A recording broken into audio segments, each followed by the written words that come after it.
Good evening to you, Caroline, and everyone else. People in Plano here, at least in this neighborhood, waiting on home repair and roof repair. I'm going to show you that in just a moment. I just got through talking to Liz McElhatton, and Liz says that in the time that she's lived over here in this neighborhood, she's never seen anything like it. We're going to take you to her yard in just a minute, but let me show you the damage at this house. It's in the 1400 block of Hitchcock Road. Here, look at this. Waking up to this morning, the homeowners who live here, not speaking with CBS News Texas on camera, they are letting the house speak for itself. And that's just, in firefighter terms, the front is Alpha, the side is Bravo, and the rear is what they call Charlie. Most of the damage is on the Bravo side here, the big hole in the front, and then there's a smaller hole in the back. And I don't know if you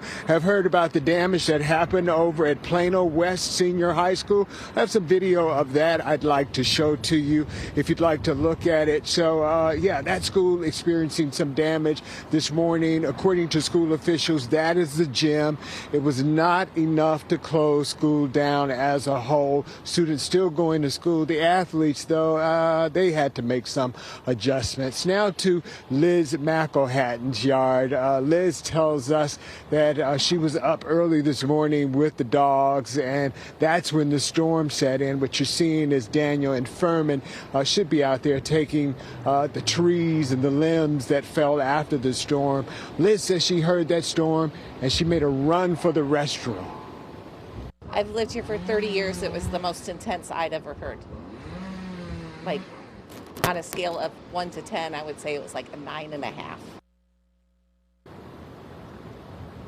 And Ken and Karen, I can tell you, as these folks wait for their power to come back on, they've been without it for hours now.